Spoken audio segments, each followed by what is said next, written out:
Santos do Fundão! Fala, Santidade, tudo bem? Seja muito bem-vindo a mais um episódio do Santos do Fundão. Eu sou Marcos Júnior e antes de conhecermos o Santo ou Beato de hoje, vamos aos nossos recados. Nós contamos com seu apoio em compartilhar e divulgar esse episódio, apresentar ele para os seus amigos e fazer com que esse conteúdo chegue a mais pessoas. Como já dizia São Francisco de Assis, evangelize a todo momento e, se necessário, use podcast. Eu acho que era isso que ele falou, As palavras dele mais ou menos isso. Mais ou menos, E a gente quer ouvir também o seu comentário, o seu feedback sobre tudo isso que a gente tem feito aqui. Então não deixe de compartilhar sua opinião com a gente nas redes sociais, por e-mail, sobre o que você está gostando ou o que a gente pode melhorar para que a gente possa fazer cada vez mais um conteúdo melhor para vocês, tá? Então acesse o nosso Instagram, @sopelamisericórdia, ou na descrição do episódio tem todos os nossos contatos e você vai ter diversos meios para entrar em contato com a gente, tá bom? Então vamos lá para o episódio.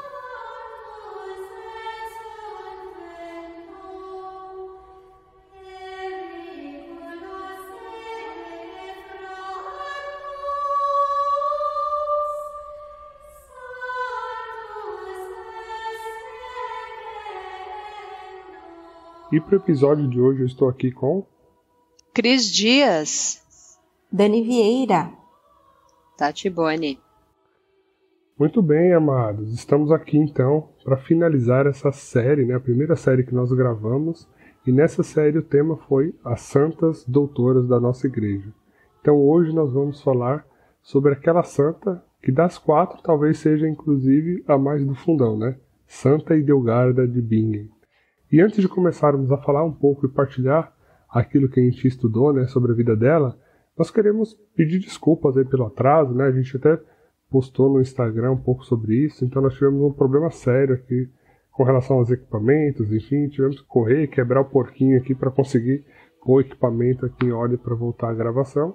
E aí a pandemia aqui, no estado de São Paulo piorou um pouquinho, então estamos aqui remotamente, para a gente retomar essas gravações, colocar em ordem e seguir com a publicação aí para vocês, tá? Então, nos desculpem por esse intervalo um pouco maior, mas retomamos aqui e vamos seguir firmes aí no nosso compromisso de trazer um pouquinho mais de santidade para a podosfera, Então, para a gente começar aqui a partilhar um pouquinho sobre essa santa incrível da nossa igreja, vamos à biografia de Santa Idelgarda.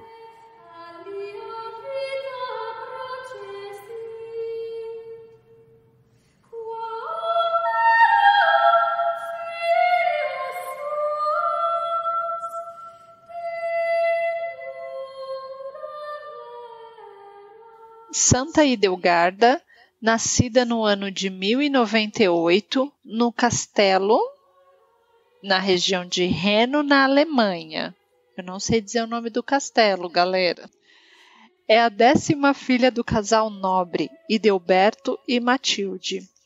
Era uma encantadora menina, batizada com o nome de Idelgarda.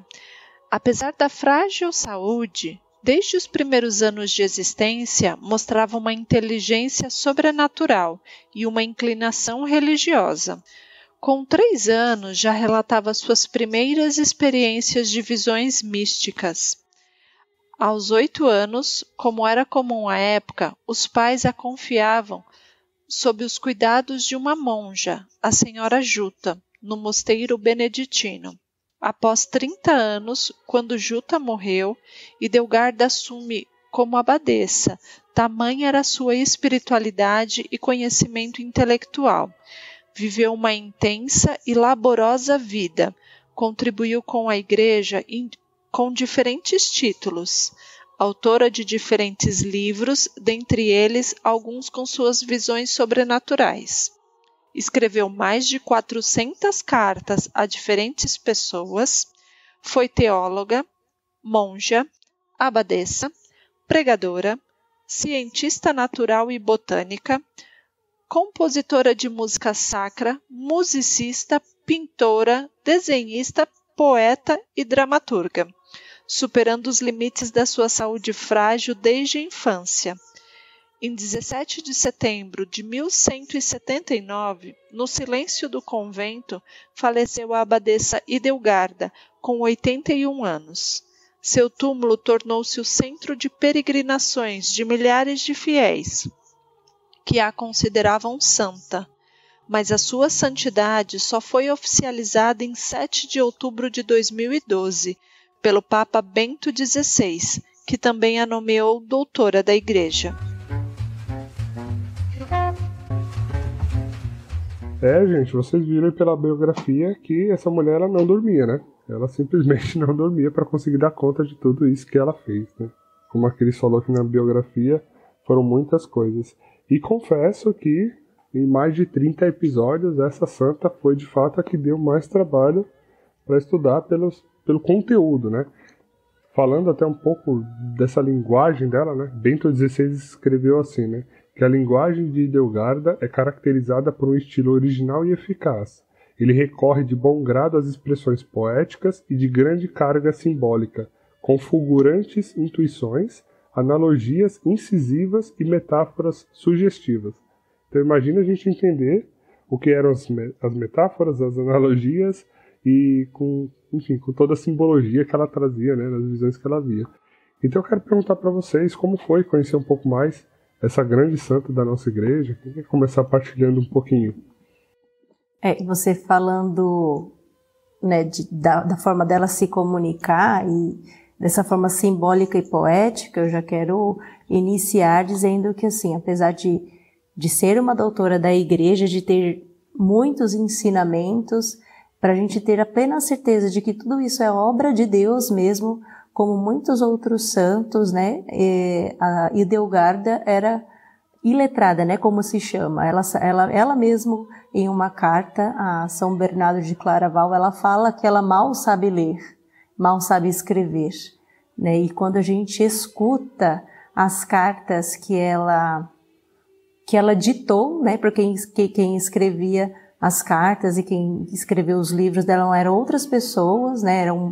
Era uma secretária dela, e depois também tinha um outro monge que a ajudava. É inacreditável, né? Como que uma pessoa com tanta clareza, falando desta maneira, era uma pessoa que mal sabia ler e escrever o alemão, né? Que era a língua materna dela. Então, a gente só consegue enxergar as coisas extraordinárias na vida dessa mulher. E desde pequenininha, né? A gente pode começar. Vamos começar pela infância dela. Tô aqui pensando que só vai confirmando, né? Ouvindo a história dela, estudando, que eu sou analfabeta espiritual, funcional, moral e sei lá mais o que, né? Porque a mulher, pelo amor de Deus, acho que foi por isso que a gente atrasou o episódio. Vamos falar a verdade, vai. Não foi problema de equipamento. A gente ficou sofrendo para estudar. Brincadeira, gente, foi equipamento mesmo. Foram as duas coisas, né? Eu queria ser analfabeta como Santa Hildegarda. Se eu fosse um pouquinho analfabeta como Santa Hildegarda, olha, eu tava bem feliz, viu? Como a gente falou, né? Falar da infância dela, né? A própria biografia já traz pra gente que ela tem esse lado místico desde a infância. É interessante ver, né, que ela é uma pessoa assim de tantos dons místicos e Deus realmente a escolheu, né, para dar esses dons a ela, porque desde muito pequena, né, assim, no material que eu li, desde 4, 5 anos ela já tinha, né, algumas experiências místicas e visões que ela não sabia direito, mas para ela, enquanto criança, né, aquilo era tão comum, era tão natural que ela achava que todo mundo via o que ela via, né? Inclusive ela, né? Como naquela época, né? O que existia era praticamente uma zona rural, e tal. Ela muito pequenininha, com 5 anos, ela viu uma vaca e a vaca ela tava tipo prenha, né? Tava esperando lá um bezerrinho lá dentro. Só que ninguém sabia, porque ainda tava muito no começo ali, não dava para notar. E aí ela foi e comentou, né? Com a pessoa cuidadora dela que tava com ela. E ela comentou, né? Nossa, tá vendo ali as manchas da vaquinha e tal? E o que seriam as manchas, né? Tipo, imagina aquela vaca malhada, né? Branca com manchas pretas. Ela descreveu todas as manchas da vaquinha. E a pessoa, não, mas de que vaquinha você tá falando? Ela daquela que tá na barriga da outra vaca, sabe? Tipo, então do bezerro, né? Ela tava descrevendo todo o bezerro. É como se ela estivesse dizendo assim, vai, eu vou extremar, mas só pra ficar, acho, mais tangível. Ela falou assim, olha, tá vendo aquele bezerrinho lá com manchas pretas em formato de estrela? Só para dar um exemplo, né? E aí quando o bezerrinho nasceu, ele estava todo com as manchinhas de estrela, como ela descreveu, vamos dizer assim. Então ela viu o bezerro dentro da barriga da vaca, cara. Uma criança de 5 anos, já com esse dom místico, né? Parece bobo, mas isso vai mostrando, né? Um pouco desse dom mesmo que ela tinha, né? De ter visões e tal. Como o Marx falou, ela achava que era normal, mas depois ela começou a sentir vergonha, porque ela percebeu que tudo que ela via e sentia já desde a infância era diferente do que o restante das pessoas viam. Então ela começou a ficar envergonhada, se calava, chorava e passou a não falar de tantas coisas místicas que ela viu. Então imaginemos aí que na história dela ainda tem tantas riquezas na infância que não foram relatadas, né? A gente está falando de uma santa aí do início, né, do ano 1000, e o quanto de relatos acabou se perdendo porque na infância ela passou a não falar, até ela entender que isso aí era uma direção de Deus, muitas coisas com certeza já tinham se passado. É que ela só começou a contar com 43 anos, não é isso? Isso, exatamente, as visões mais Então, místicas, assim. Muita coisa foi deixado de falar, infelizmente. Eu acho que ela chegou, tem uma parte que, assim, que depois que ela foi para o convento, né, entre os seus 15 e 18 anos, ela chegou a partilhar mais pequenas coisas, né, com as irmãs, e as irmãs ficavam admiradas. E aí, assim, por conta, uma das virtudes, né, que chama a atenção dela é a humildade, né, e aí ela, não querendo chamar tanta atenção, às vezes ela começou a se calar porque ela não tinha um completo discernimento, né? Se aquilo eram visões mesmo de Deus ou se era algo da imaginação dela. E aí nesta dúvida mesmo, porque ela não tinha ainda um direcionamento, que ela se calou, resolveu guardar todas as visões para ela, até o momento que o Espírito Santo falou, não, a partir de hoje você vai escrever tudo que eu estou te falando, porque sou eu mesmo o Criador. E ainda assim ela não queria escrever, e ela só começou a escrever depois que ela encontrou um diretor espiritual, e o diretor espiritual deu a ordem para ela escrever, e aí ela começou a fazer em obediência. Então, ela demorou um pouco, porque ela conseguiu, ela desde pequena ela percebeu que as pessoas não tinham essa inspiração, né, essas visualizações, e aí ela se sentia um pouco diferente, né, e ao mesmo tempo ela não queria chamar essa atenção. E é legal ver, de fato, como que foi essa visão, né, aos 43 anos. Eu vou relatar aqui o que ela escreveu, né, porque Deus, ele deu ordens bem expressas para ela, né, para que ela transcrevesse exatamente o que ela via ou ouvia. Ela não poderia acrescentar e nem tirar nenhuma vírgula, né. Então ela diz assim, ó: eis que no 43º ano da minha trajetória temporal, quando experimentava com muito medo uma visão celeste, tremendo naquela tensão, vi um enorme esplendor, no qual a voz do céu se fez ouvir dizendo-me: ó homem frágil, cinza de cinza e podridão de podridão, diz e escreve o que vês e ouves. Mas porque és tímido para falar e pouco habilidoso para expor, e pouco instruído para escrever essas coisas, diz e escreve não segundo a boca de homem, nem segundo a inteligência de uma criação humana, nem segundo a vontade humana, mas segundo aquilo que vês e ouves das celestes maravilhas que procedem de Deus. Repete-as tal como te são ditas, como alguém que ouve as palavras daquele que o instrui, e expõe-nas conforme o sentido da palavra tal como ela é concebida, como te é mostrada e como te é prescrita. Assim, pois, tu, homem, diz aquilo que vês e ouves. Isso não a tua maneira, nem a maneira de outro homem, mas segundo a vontade daquele que sabe, vê e dispõe todas as coisas no segredo de seus mistérios. Então esse foi Deus, foi o Espírito Santo, né, aparecendo ali para ela e dando essa visão. E a partir daqui, então, é quando ela fala, bom, então, é como a dele falou, essa é uma ordem. Ficou ainda com aquela angústia, aquela coisa, né? Quero ou não quero e tal. Aí o diretor espiritual dela, né? Falou para ela escrever. Aí foram tendo várias confirmações, né? Porque ela ainda escreve para São Bernardo de Claraval, entre tantas dúvidas que ela tinha, né? Mas isso ela já tinha começado a escrever algumas coisas. E acho que o que sacramentou, de fato, dela escrever foi que o Papa Eugênio III foi quem recebeu, né, os primeiros escritos dela, né? Seria a primeira parte do livro Chívias, que é um livro onde ela conta algumas visões que ela teve. E aí ele autoriza, ela falou, a partir de agora você pode pregar em público, pode escrever, porque isso aqui é de Deus, não tem problema não. E aí é onde ela começa, de fato, esse grande ministério dela, né, de escrever todas as visões, deixar tudo bem registrado e tal. Então ela relutou bastante. E, na verdade, ela começou a escrever, né, por obediência, mas depois de um grande sinal.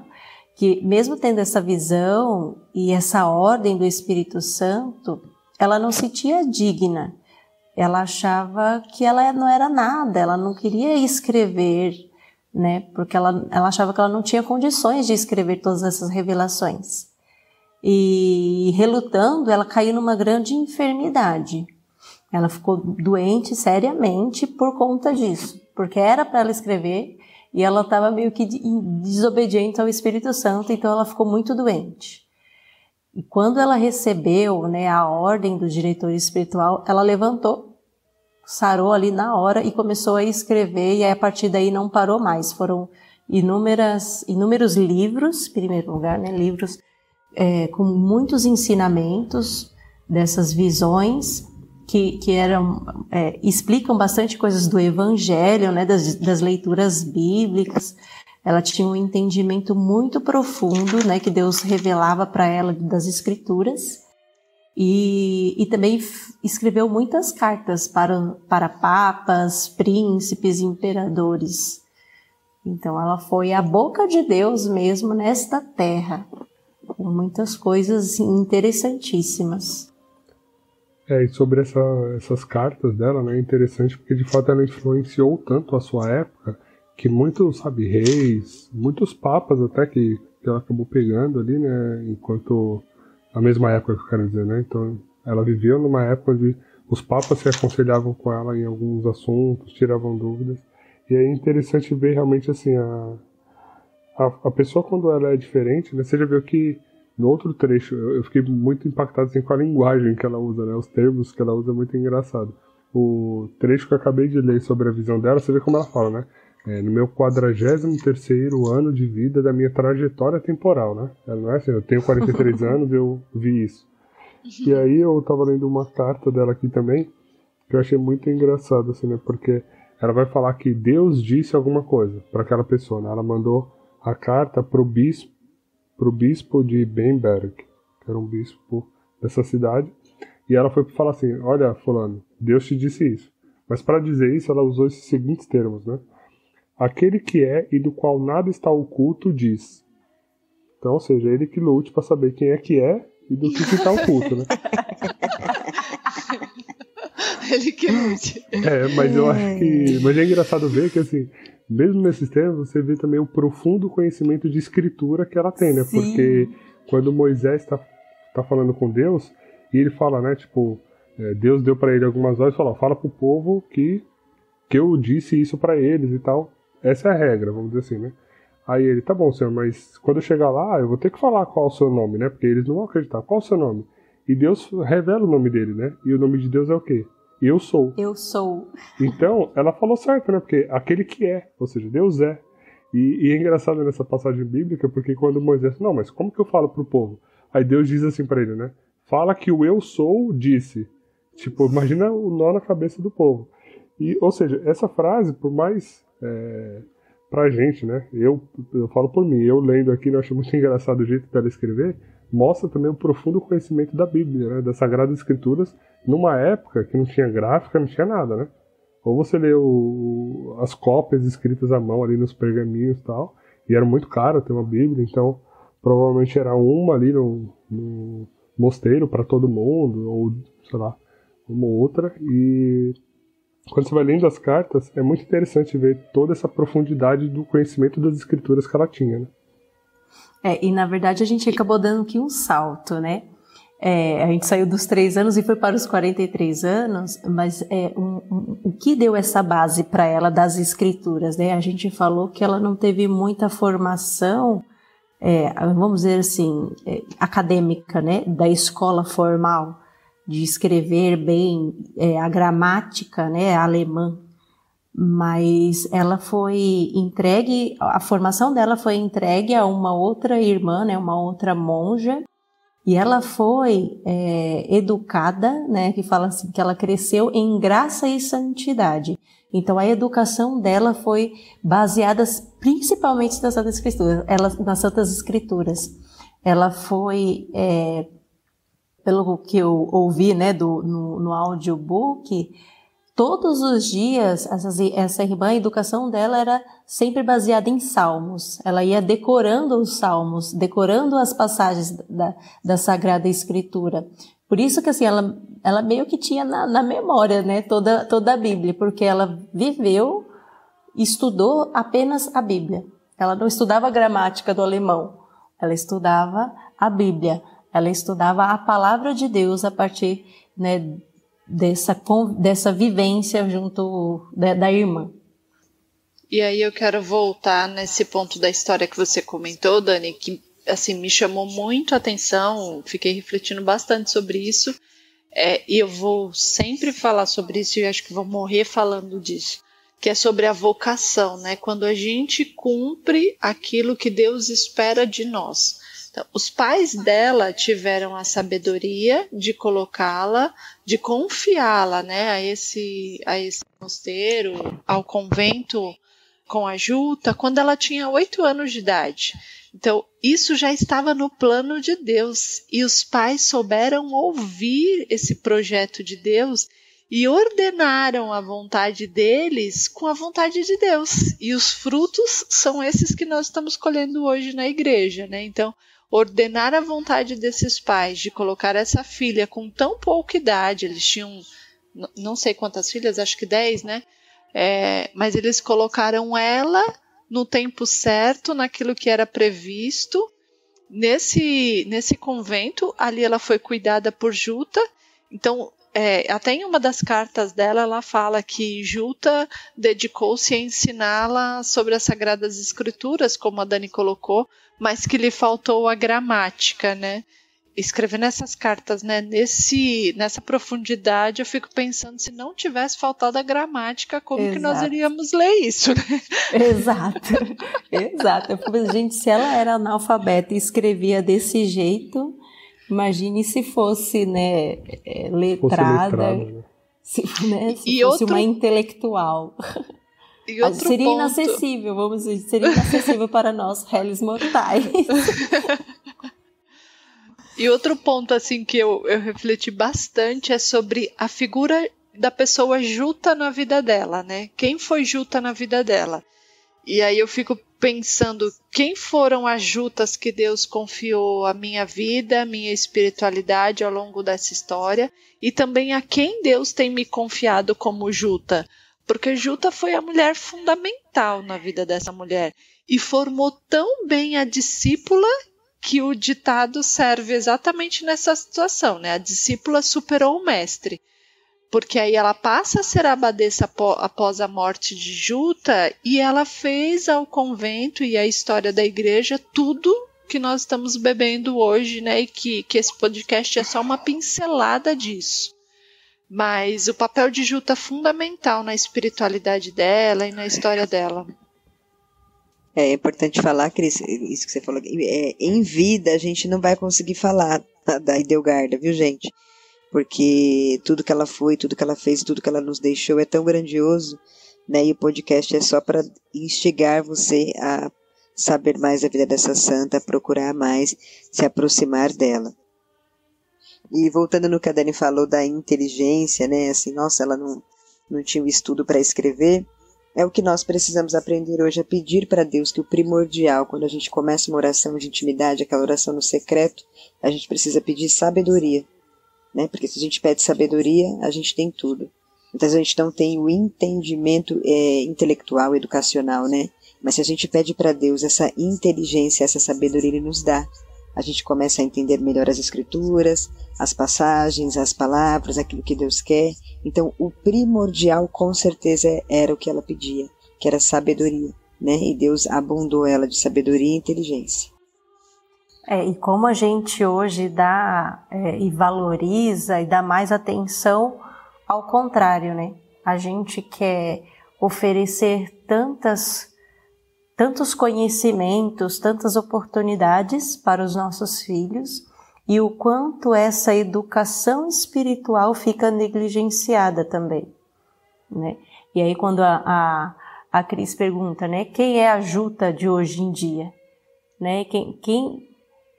Como tem sido o nosso papel de pais e mães, como a Cris mesmo falou, que enxergaram nessa criança a necessidade dela, que essa criança não foi criada, né? Ela não foi formada para viver ali em família, para casar, né? Os pais já viam que essa criança precisava de um cuidado especial, né? Que eles não poderiam dar, e respeitaram isso. E proporcionaram isso para ela. E hoje em dia a gente tem os filhos e a gente planeja a vida dos filhos desde a hora que eles nascem até a faculdade que eles pretendem fazer, e a gente não espera, né, conhecer a criança. E se ela não for chamada a isso? E o quanto a gente tem proporcionado essa educação espiritual hoje em dia. A gente tem falado aqui de muitos santos de antigamente. A Santa Idelgarda mesmo, ela viveu na mesma época que São Bernardo de Claraval, né? Hoje em dia, claro que a gente não vai saber, mas quem tem sido as referências, né, para essa educação espiritual dos nossos filhos? Nossa mesmo. Então, a gente de vez em quando a gente fala, né, a gente tem padecido, né, a gente tem faltado aí, tem carecido, não padecido, tem carecido, né, de santos atuais da nossa igreja. Então, todos nós somos chamados e devemos atender isso, né. É um chamado universal, né, Dani? Chamado à santidade é o que a gente mostra aqui em todo episódio, que, assim, tem santos leigos, santos místicos, santos ordinários, santos religiosos, jovens, como Carlo Acutis, de mais idade, como a própria Santa Idelgarda. Então a santidade realmente é para todo mundo, e a gente tem que aceitar essa missão, né, e ter esse desejo ardente de ser santo, né, e aí a gente vai fazendo com que isso, né, vire o testemunho da nossa vida, né, faça com que a nossa vida se torne um evangelho, né, que muitas vezes algumas pessoas só terão a nossa vida como uma forma de ler o evangelho, digamos assim, né, ou seja, elas vão conhecer senão a partir do nosso testemunho, né? Então, acho que ela também realmente nos inspira isso, né? E uma coisa que eu também uma coisa que me chama bastante atenção é realmente a coragem, né? Aquela certeza de quando você faz algo que é de Deus, você tem audácia, né? Você tem coragem, né? Você não vai medir as palavras sendo que é algo de Deus, né? Por quê? Muitas vezes ela recebia cartas de pessoas que pediam orações, pediam um discernimento, uma visão sobre alguma coisa, o que ela tinha para falar, né? E aí, certa vez, o bispo de Constança, um bispo chamado Armando, mandou uma carta para ela pedindo orações. Só que esse bispo, ele estava muito fiel ao imperador e ao antipapa da época, que era o antipapa Pascoal III. Então, esse bispo não estava lá sendo um bom exemplo, né, dando um bom testemunho de santidade. E aí ela respondeu a carta escrevendo para ele. Eu vou pegar só 2 trechinhos aqui, que é interessante. Primeiro que ela já começa assim, né? Ela fala, a luz justíssima diz. Ou seja, já começou falando de justiça, né? E aí ela começa escrevendo a carta e ela já vai direto pro ponto aqui, que é o seguinte. Ó homem, o que estás pensando? Não tem vergonha de andar na escuridão do teu apetite? Então ela já dá uma chacoalhada nele, né?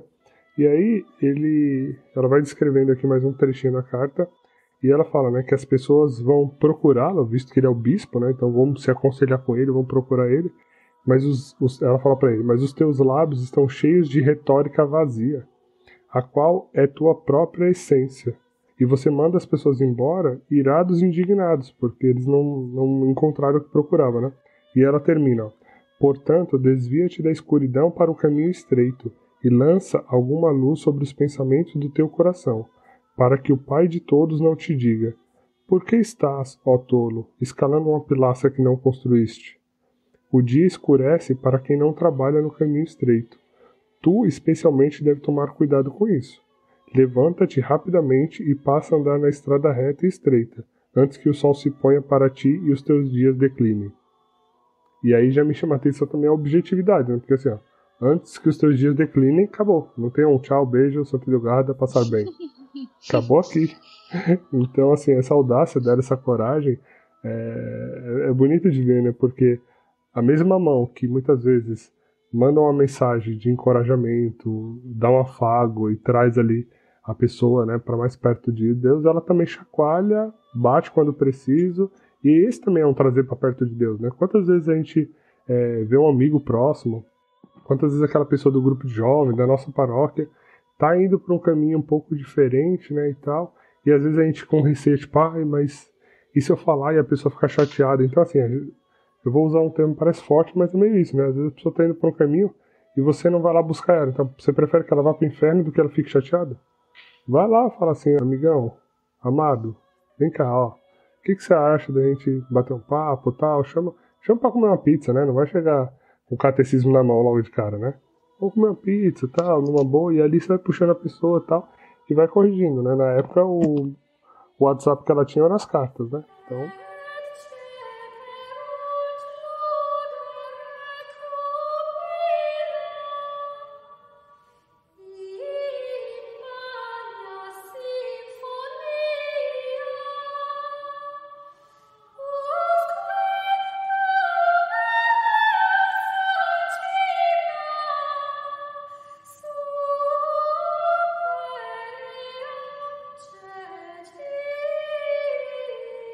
Muitas pessoas recorriam a ela, né? Porque Deus operava muitos milagres através dela. Teve uma situação que uns frades estavam tentando fazer um exorcismo, né? Uns monges, eu não lembro agora de que lugar, não sei se era da Itália ou se era da França. Eles estavam fazendo o exorcismo numa mulher e há muito tempo já eles estavam tentando exorcizar essa mulher. E eles não conseguiam de jeito nenhum expulsar os demônios dessa mulher. E aí a fama da Edelgarda, né, depois que o Papa na época deu o consentimento dela escrever, dela dar os sermões, né, ela ficou muito conhecida e a fama dela se espalhou, vamos dizer assim, por o mundo inteiro, né, muito além da Alemanha. E aí esses frades, tendo ouvido falar, né, da santidade de Edelgarda, escreveram uma carta para ela pedindo, né, algum conselho, o que poderia ser feito no caso dessa mulher, que eles já haviam tentado de tudo. E aí ela, com muita delicadeza, corrigiu e deu a orientação, né, dizendo que alguns espíritos, né, e isso já vem a confirmação, mais uma vez, da palavra, né, que acho que é o Paulo que fala, né, que alguns espíritos, não é Paulo não, gente, é no Evangelho, Jesus, né? mesmo. Jesus mesmo, né? Então, no próprio Evangelho, Jesus fala que alguns espíritos só podem ser expulsos com muito jejum, oração, penitência, né? E ela veio afirmar isso, para que os demônios fossem expulsos daquela mulher, não podia ser qualquer um, que eles não estavam nem preparados para expulsar aqueles demônios. Tinha que pegar os padres que fossem padres corretos, tinham que ser 7 padres, que tinham que ser padres muito piedosos, muito virtuosos, muito corretos, e que eles precisavam fazer jejum, penitência e dar esmola e intenção. Né? E aí, então, assim, ela foi falando toda a verdade, que não importa, mesmo que fossem vários padres lá, se não tivesse uma retidão, né, de coração e não tivesse esses propósitos mesmo de jejum, oração e esmola, eles não conseguiriam fazer o exorcismo. E aí ela deu, né, toda a receitinha, o passo a passo de como deveria ser feito. E aí os frades fizeram o que ela pediu. E aí, assim, parecia que tinha expulsado os demônios da mulher, mas logo os demônios voltaram. E aí os frades escreveram de novo para ela, né, que não tinha dado muito certo. Depois que os padres falaram para ela que a mulher voltou, eles perguntaram se podia levar a mulher lá no convento dela. Eles levaram a mulher lá para terminar. Se você quiser complementar. É porque o demônio revelou isso, né? Uhum. Que só sairia por Hildegarda. Essa parte dessa cura, né? Eu achei muito legal, e o livro da Biblioteca Católica ele descreve bem detalhado isso, né? Inclusive um pouco com as trocas de cartas, né? Entre esses padres e Hildegarda, e como ela tinha a humildade de direcioná-los, como a Dani colocou, sem trazer para ela esse poder e a fama, né? Mas ela tinha toda uma humildade de direcionar. E uma das coisas que me chamou a atenção é que entre essas trocas de cartas, além de uma das cartas, eles escreverem, né, que a fama das virtudes dela chegou até eles, e que eles tentaram libertar por 3 meses e nada conseguimos por nossos pecados. Então, o reconhecimento também de dizer, olha, a gente está aqui nessa luta por 3 meses, não está dando certo, sua fama, suas virtudes chegaram até nós, nos ajuda, o que a gente faz? E aí ela deu todas essas direções, e nisso essas trocas de cartas foram e voltaram algumas vezes, e em um determinado momento, né, diante desse exorcismo, o demônio revelou que só sairia pelas mãos de Hildegarda.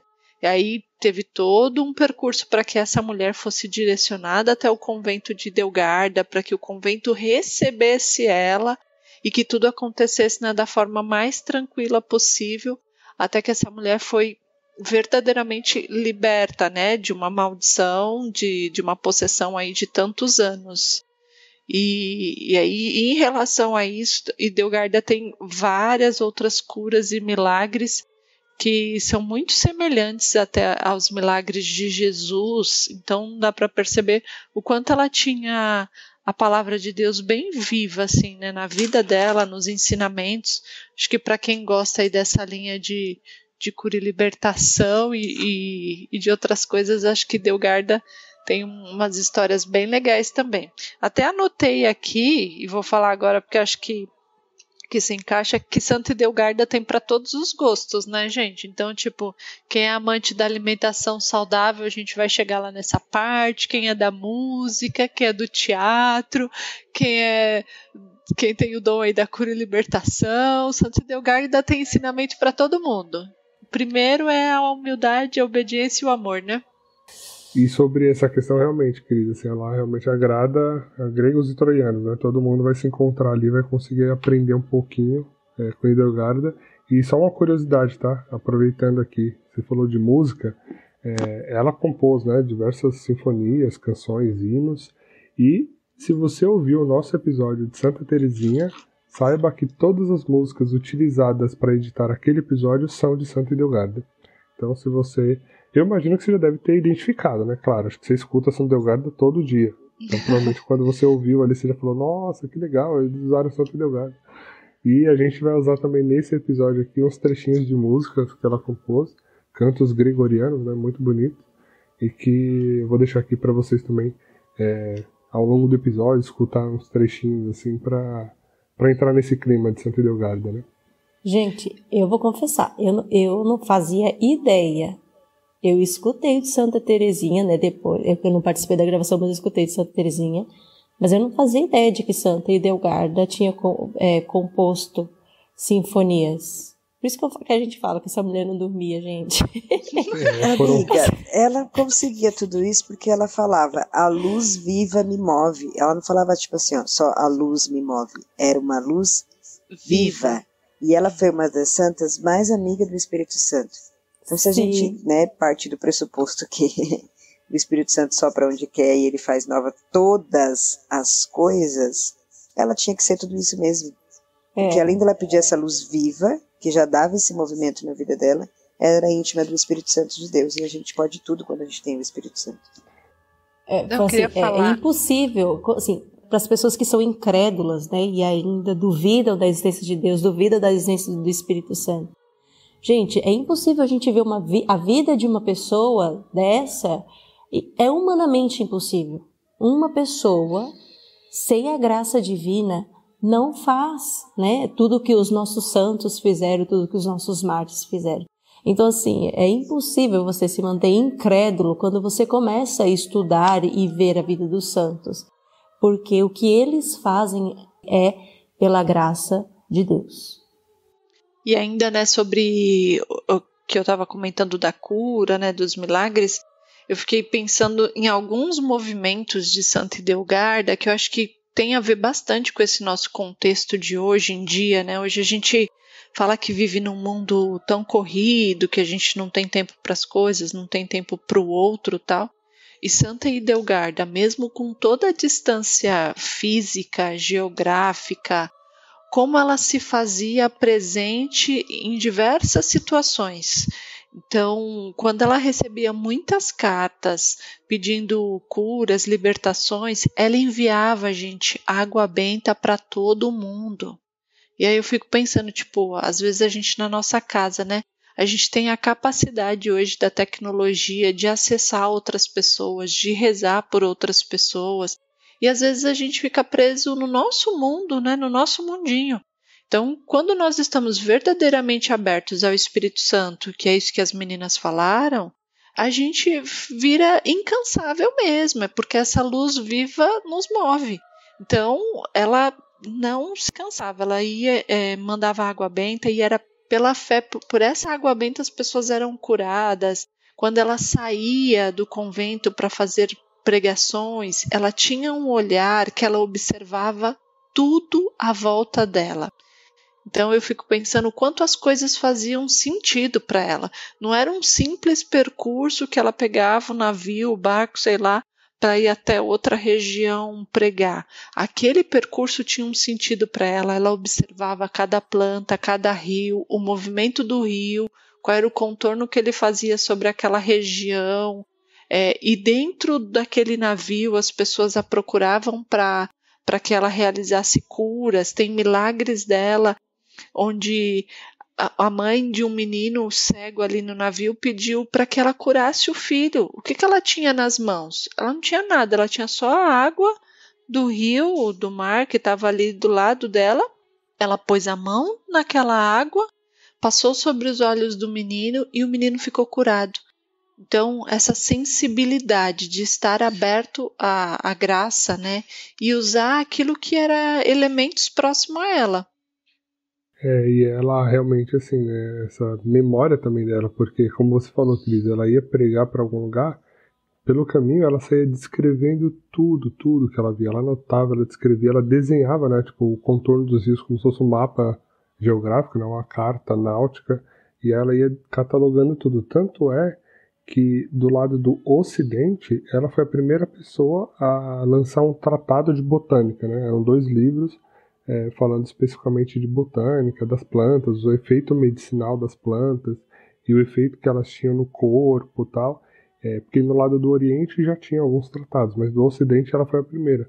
E é interessante ver assim, naquela época, né, ela não tinha um laboratório de ciências que ela poderia ficar fazendo uma série de experimentos, mas ela descrevia e ela antecipou tanta coisa, né, porque assim, ela já falava da importância que o fígado tinha pro corpo.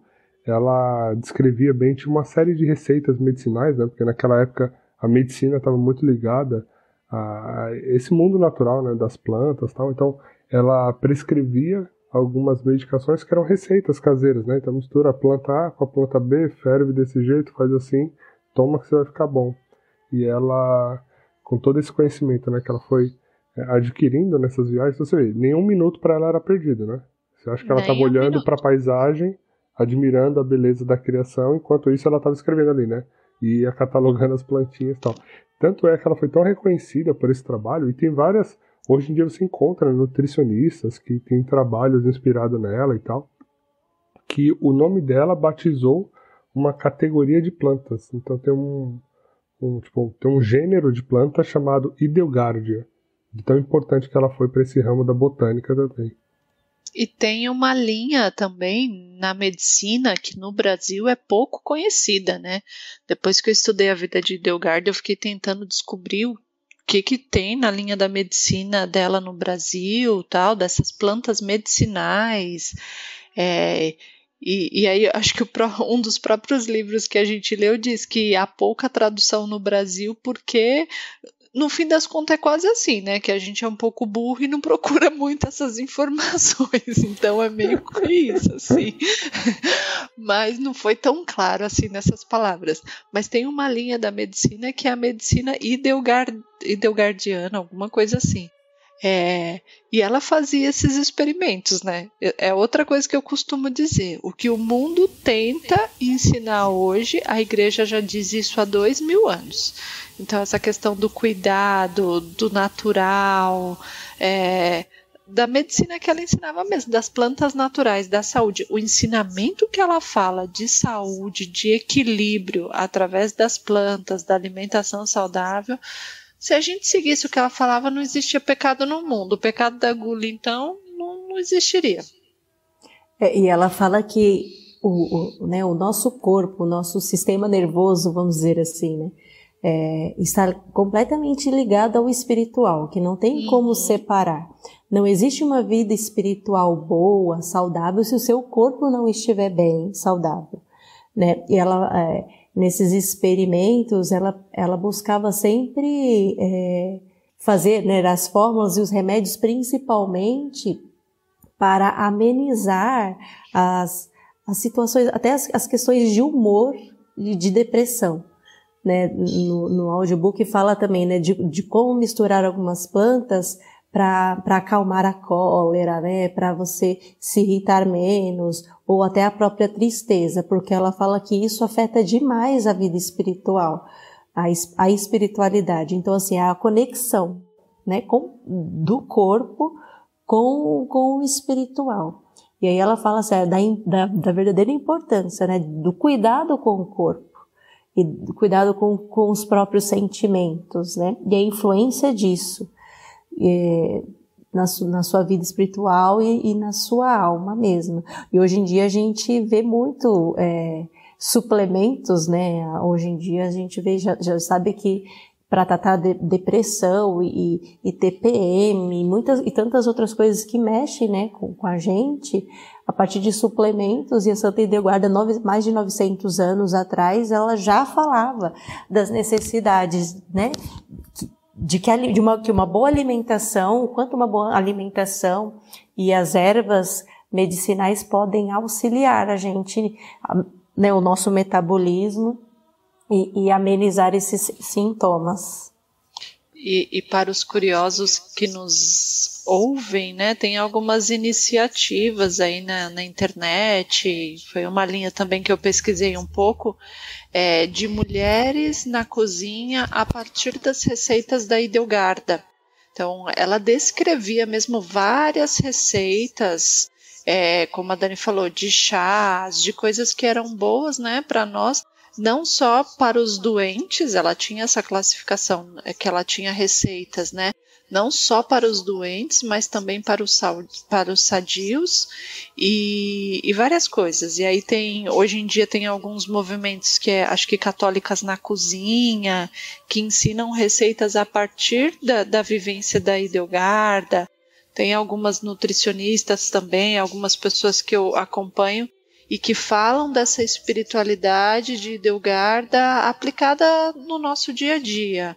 Tem uma frase da Idelgarda que eu gostei bastante, que ela diz assim: a alegria está na sobriedade e pureza da alma e dos nutrientes.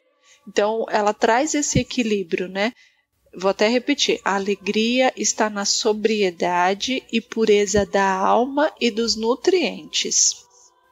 E sobre nutrientes, né, receitas e tal, uma outra curiosidade também interessante, ou seja, a Idelgarda está na sua vida e muitas vezes você nem sabe, né? Por quê?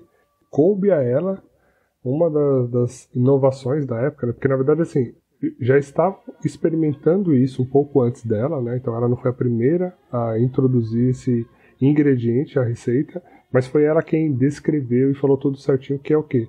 Foi ela responsável por sacramentar o lúpulo na cerveja. Então, se hoje você toma uma cervejinha gelada e tal, então foi ela que descreveu o porquê que o lúpulo tinha que estar na receita da cerveja por conta da preservação, que ele conservava a cerveja, da aromatização.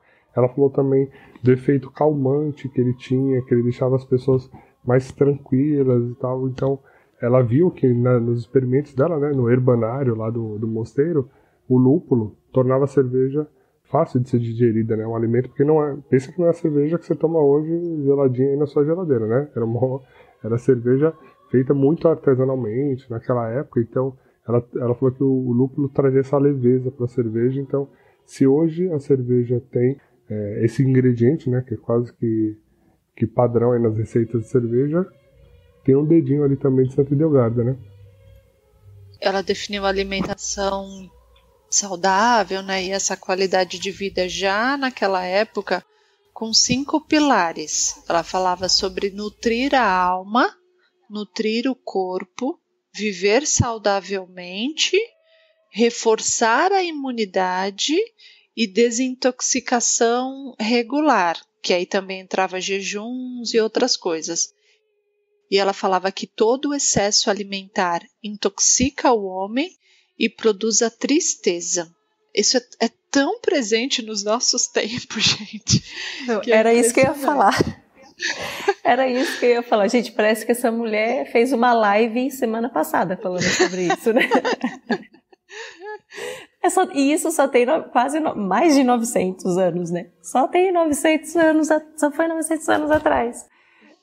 E é tão atual. Principalmente do jejum, ela falava, né? Que ela falava muito assim, o que um jejum pode fazer na nossa vida? Qual a importância do jejum e quanto o jejum pode nos transformar? E nós temos tantas dificuldades de jejuar hoje, né? Por quê? Porque a gente não tem o autoconhecimento, porque a gente não tem o autocontrole, porque a gente vive no pecado da gula, e a gente nem se dá conta que nós temos o pecado da gula, e ela já nos alertava em relação a isso.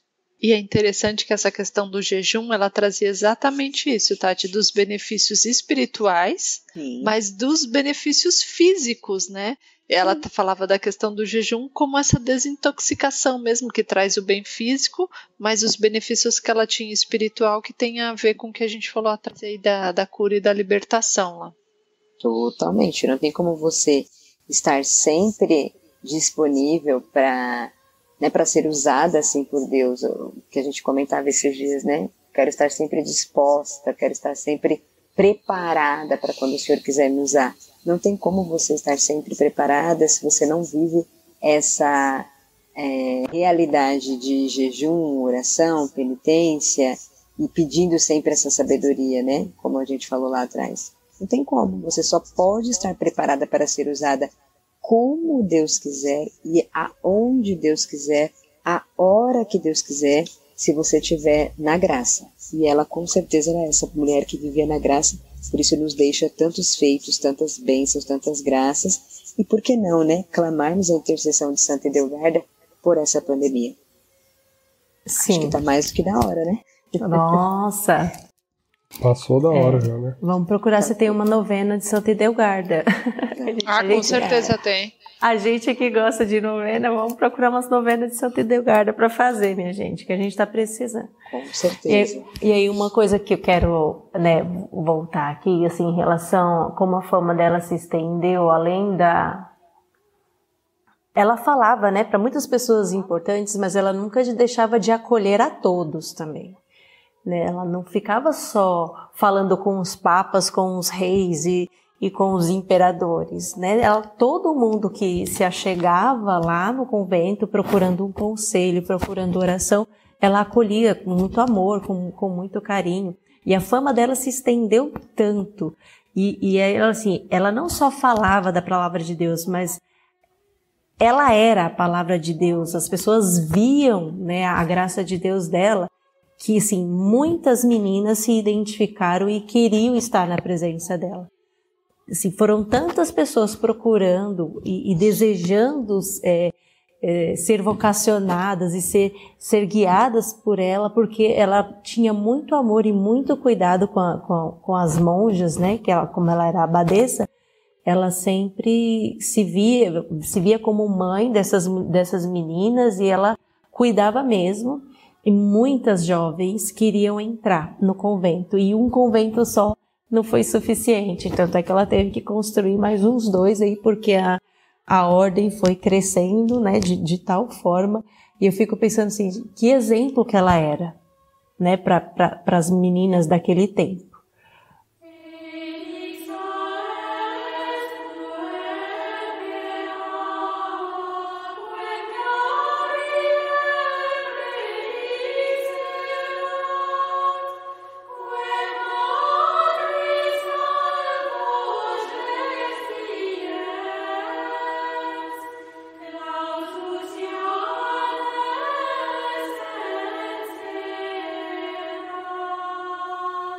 Fiquei pensando em São Domingos Sávio, né?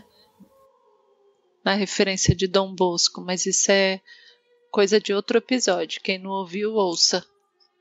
Sim, mas vem só confirmar, né? A necessidade da gente ser e ter referência, Sim. né?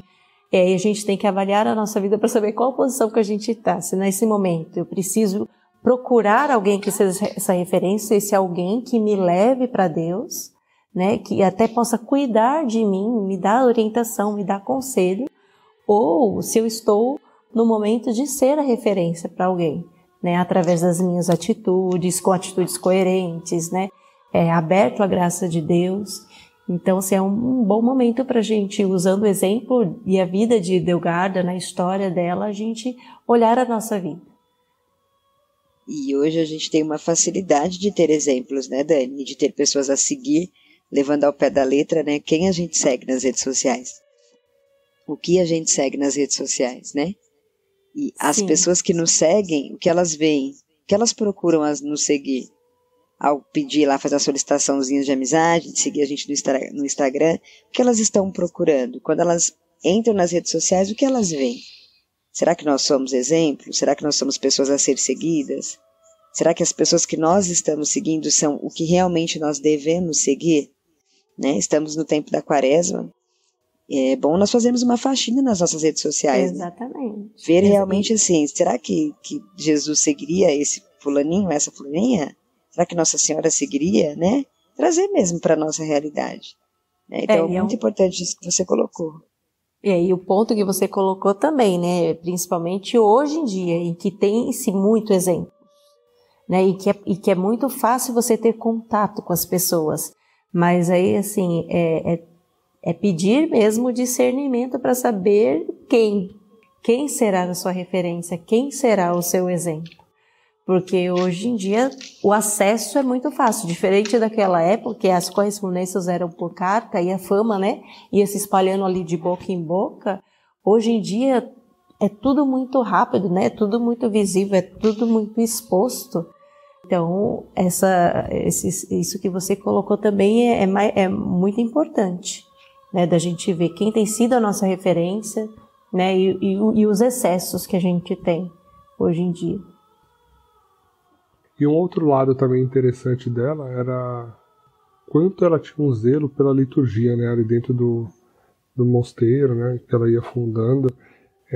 Ela, enquanto abadesa, né, do mosteiro, ela se preocupava muito, né, com todos os detalhes. Então, assim, por que ela era dramaturga, musicista e tudo mais? Porque ela usava todos esses dons para enriquecer a liturgia, né, dentro daquilo que a igreja dizia, né, que era o manual litúrgico da época, né, então dentro daquilo que a igreja permitia, ela se preocupava com as vestes, com a música, com todos os detalhes pelo zelo que ela tinha com a liturgia, né. Então era muito bonito também ver esse lado dela, né, do zelo, porque ela tinha um amor tão grande por Jesus, né, que a missa ali de fato, né, que é o Calvário, ela via Jesus praticamente face a face, né, digamos assim, porque era um amor, uma paixão tão grande que ela queria cuidar de cada mínimo detalhe, assim, não podia nada estar fora do lugar que ela não deixava. E sobre as composições dela, ela é tão inteligente, gente, que a relação que ela fez, e eu não sei se foi a partir daqui que ela começou, né, a questão das melodias e tal, mas nas cartas dela ela diz assim: lembremo-nos de que com o pecado Adão perdeu a sua inocência e, em consequência, perdeu também a voz que antes possuía, semelhante aos anjos do céu. Tendo perdido a capacidade de louvar a Deus, os profetas, inspirados pelo Espírito Santo, inventaram os salmos e os cânticos para incitar os homens a se voltarem para esta doce recordação do louvor a qual gozava Adão no paraíso. Então, é um entendimento tão profundo da música, da liturgia e do que nós, homens, criados por Deus, né, criaturas de Deus, podemos usar através da música para louvar a Deus. Porque antes do pecado, isso era natural em nós como dos anjos. Mas após o pecado, nosso pecado original, nós perdemos essa capacidade. Então, a música hoje, o cântico, ele tem esse poder de nos voltar para Deus e de nos lembrar do paraíso. Uau! Profundo, né? Top. Topzera, como diriam os jovens. Exato. E para ilustrar, né, mais um exemplo assim do quão top ela era, existem 2 sociedades internacionais dedicadas ao estudo da vida e obra de Santa Hildegarda. Então, você vê que a mulher não era pouca coisa, né? Toda uma sociedade que estuda tudo isso. Outra curiosidade, né, que eu achei que interessante é que, assim, até hoje, tá? Muitos anos depois, até hoje, boa parte dos livros dela são bem carinhos, viu? Quando você vai começar a pesquisar os livros dela, você fala assim, nossa, tudo isso. Então, e nem tem traduções brasileiras, alguns, né? Alguns não tem. Eu tava olhando um sobre saúde, medicina e tal. O título do livro é Segredos de Saúde de Santa Hildegarda de Bingen. Ele está publicado em português. O livro custa R$537. Meus olhinhos brilharam nesse livro. Eu queria. Quem quiser me dar de presente, estou aceitando, tá, gente? Eu falei, nossa, ainda bem que eu tava com a Biblioteca Católica aqui, deu pra ler, estudar, beleza. Meu, R$537. Você falando da sociedade que estuda ela, a sociedade internacional, e eu aqui pensando, nós, meros mortais, queremos gravar um podcast. Exatamente, né? Exatamente. Não, fica tranquila que daqui a pouco a gente vai ter que falar o que aprendeu com ela, né? Aí eu quero ver como que vai pegar. E pra fechar, assim, em termos de curiosidade, né? Você vê, ela tá em todas as áreas, né? A gente já até falou dela como musicista, enfim, como tudo.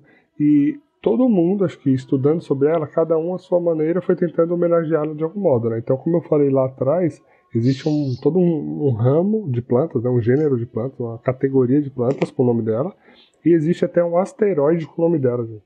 Eu vou deixar no texto do episódio um link para vocês conhecerem o 898 Hildegard, que é um asteroide, foi batizado em homenagem a ela. A mulher tá até no espaço. Gente, eu tinha uma anotação aqui que ela falava do fogo, água e terra. Aí agora da lua também, né? É só uma piada, se quiser tirar. Deixa. Esse negócio de fogo, água e terra vai virar temperamento, tá? Nossa, deve ter sido a base. Mas quando ela fala, né, dos elementos, ela fala que a gente tem os elementos. Eu também pensei bastante, mas ela aborda de uma maneira diferente. O temperamento está mais relacionado aos filósofos, né? Ela aborda de uma maneira diferente, mas a gente tenta relacionar também, né, com os temperamentos.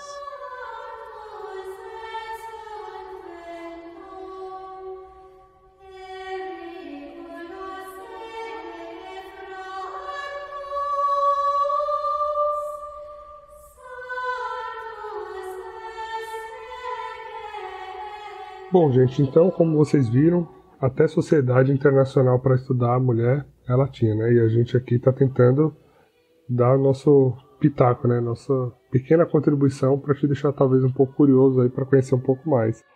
E aí, se encarregando aqui um pouco para o final do episódio, né? Citar um fato extraordinário que aconteceu no dia da morte dela, né? De quando ela morreu. Primeiro, que também já é interessante, acho que é válido citar, que ela teve uma vida tão intensa que ela morreu com mais de 80 anos, né? E a sua última viagem de pregação, viagem de missão, foi com mais de 70 anos. E aí ela morreu no mosteiro, né? Foi o terceiro mosteiro e o último que ela fundou. Inclusive, esse mosteiro é o único dos 3 que ela fundou que está de pé ainda, né? Porque Na invasão sueca que teve ali na Alemanha e tal, eles acabaram sendo destruídos, os outros 2. E esse foi o último. Inclusive o corpo dela está lá até hoje. E aí eu vi aqui que no livro não tem uma descrição exata de como ela morreu, mas ele cita um fato extraordinário que aconteceu, que eu vou ler para vocês, é bem interessante. Então assim, no dia que ela veio a morrer, tá? Acima da casa em que a Virgem Santa entregou a sua alma bem-aventurada a Deus, no início da noite de domingo, 2 arcos brilhantíssimos de diversas cores apareceram no céu e foram se dilatando até a largura de um grande círculo que se estendia sobre as 4 partes da terra, do Aquilão ao Austral, que é do norte ao sul, né? Do jeito dela falar, do oriente ao ocidente. No topo, os 2 arcos uniam-se. Uma clara luz emergia, tal qual o círculo lunar, que, estendendo-se ao longe, parecia expulsar da sua casa as trevas da noite.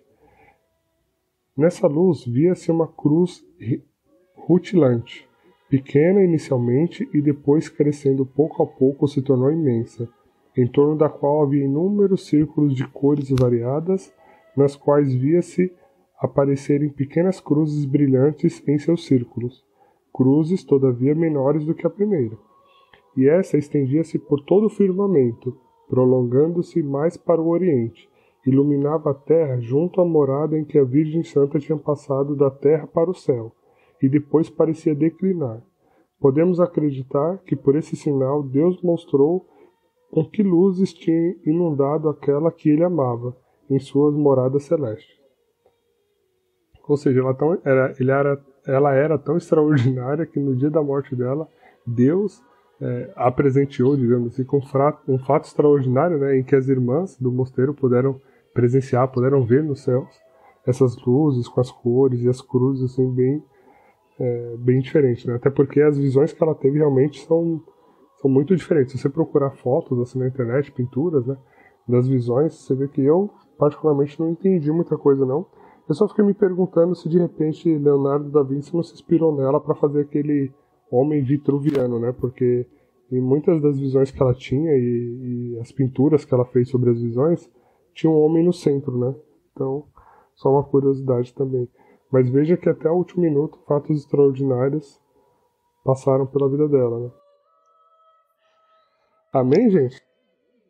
Amém. Tava pensando que se fosse nos dias atuais, quantos prêmios ela não iria ganhar, né? Exatamente. Eu acho que vale a pena também a gente deixar aí para você que está nos ouvindo, né, para você se aprofundar mais na história dela, da catequese do Papa Bento e da homilia do próprio Papa quando a beatificou, né, Bento XVI. Tem um trecho aqui que eu separei que eu queria compartilhar com vocês, que Bento XVI diz assim. Então vamos lá, na verdade Bento XVI a proclamou doutora, tá, gente? Não foi ele que beatificou.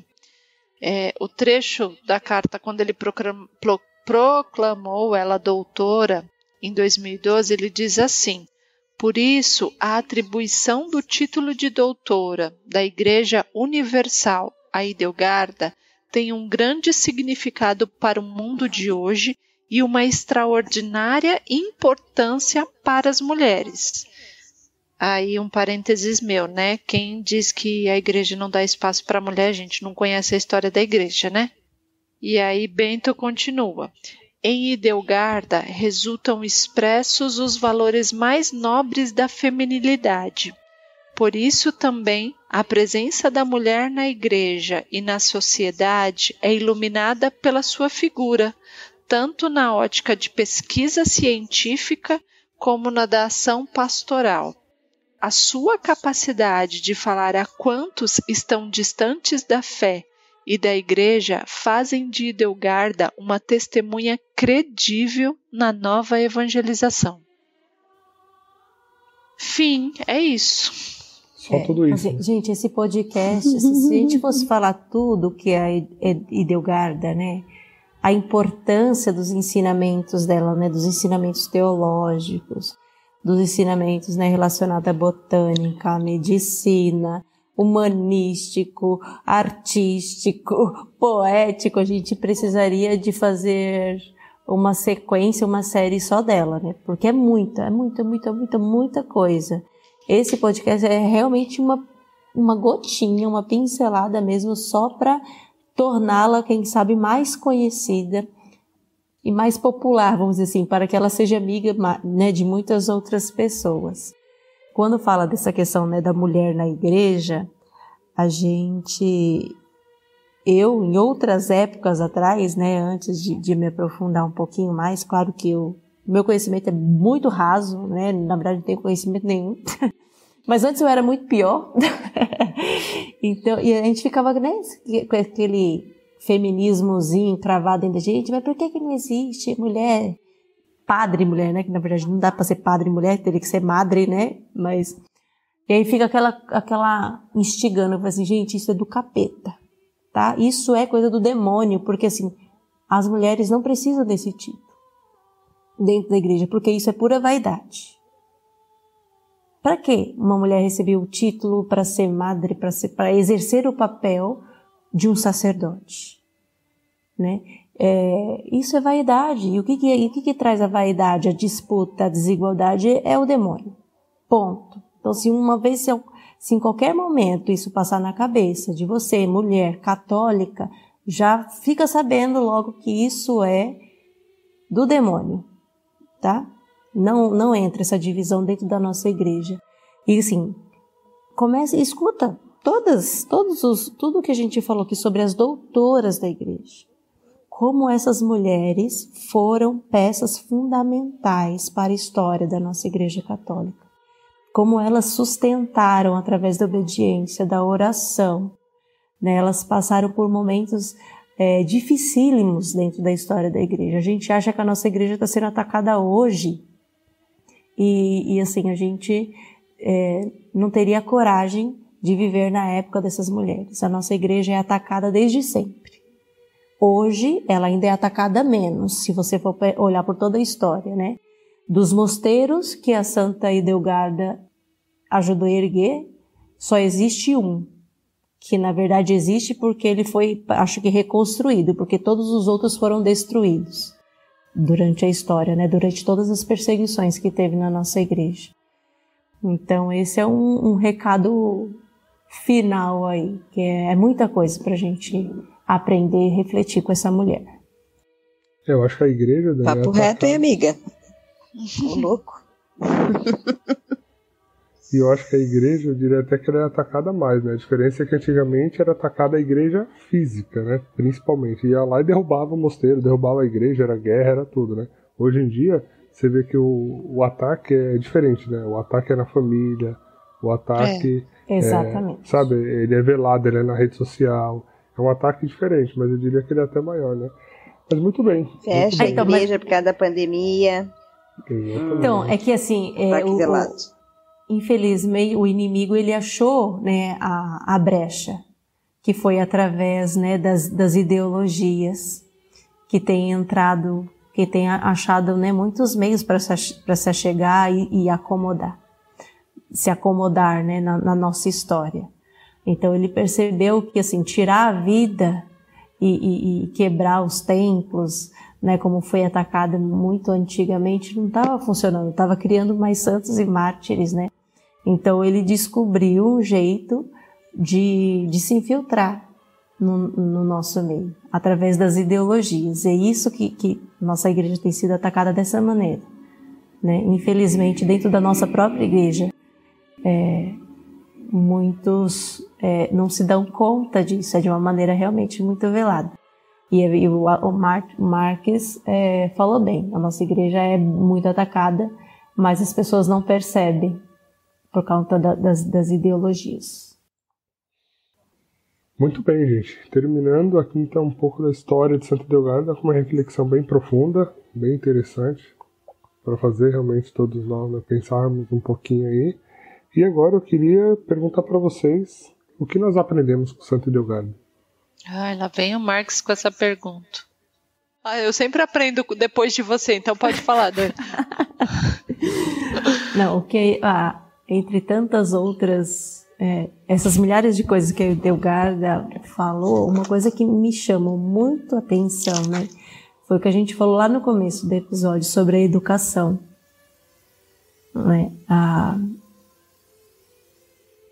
repensar, né, essa educação que a gente tem hoje, que a gente tem muito mais, dá muito mais valor e se preocupa tanto, né, com a educação formal, com a educação profissional, e a gente deixa de lado a educação espiritual, né? E o que é a educação espiritual hoje em dia para nós, né? Como que a gente pode fazer, além, né, da educação domiciliar, da fé, uma preocupação especial com a catequese, né, dos nossos filhos. Porque a Santa Edelgarda foi plenamente catequizada. A educação dela foi uma catequese, né, muito, muito bem feita por junta, né, e a tornou essa santa fantástica.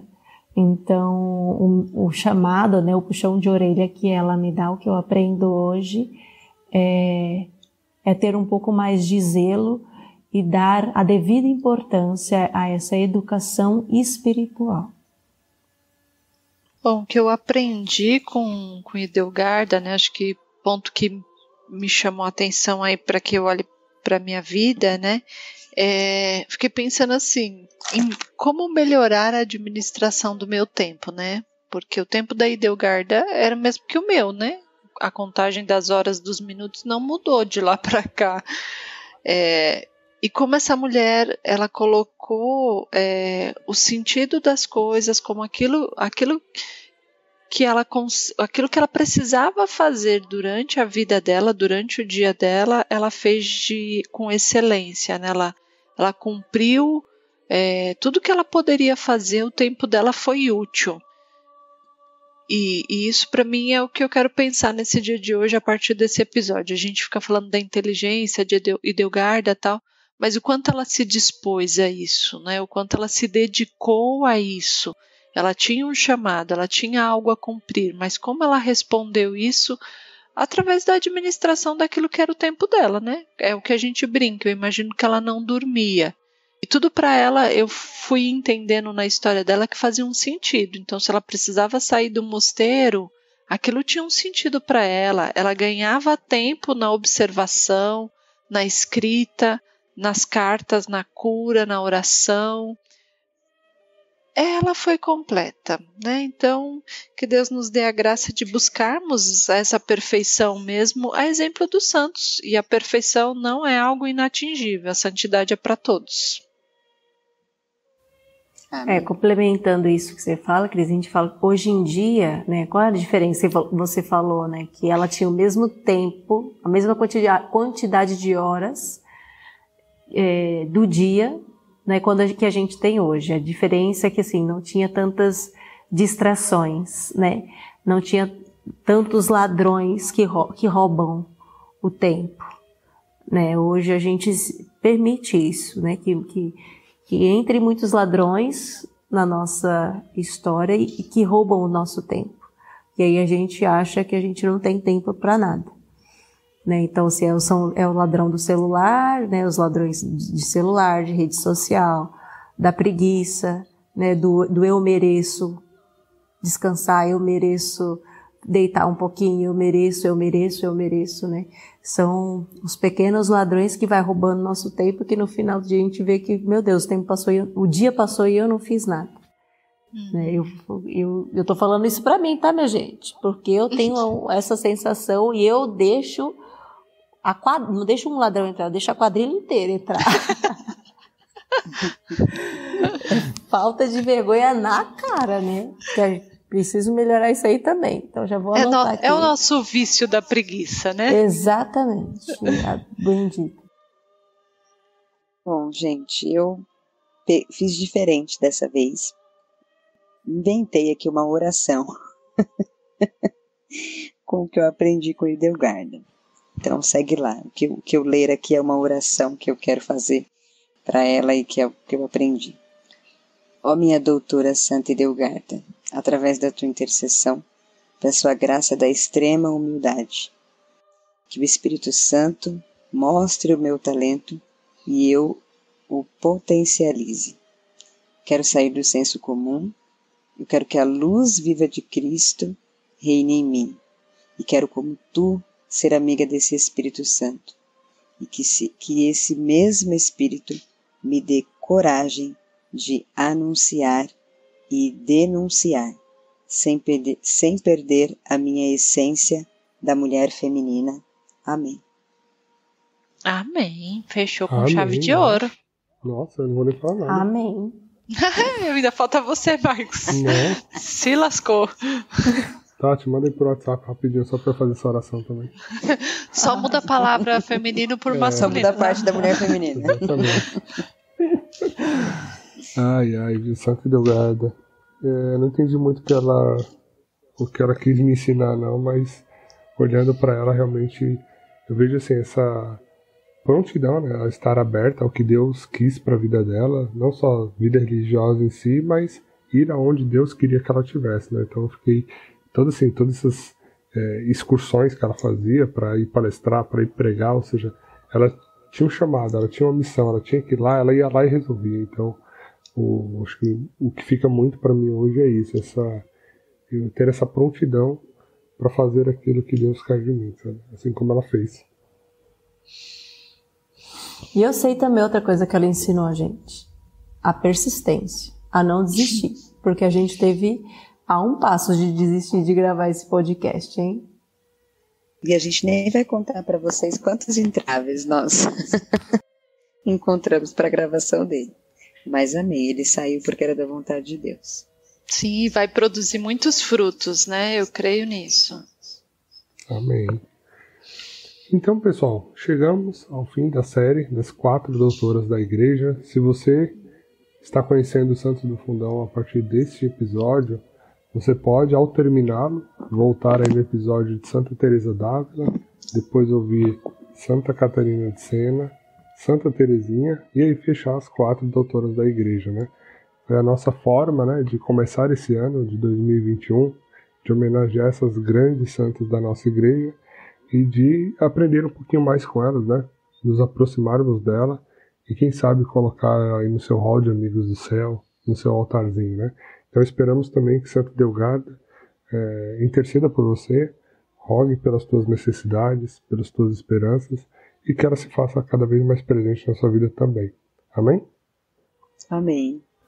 Amém. Amém.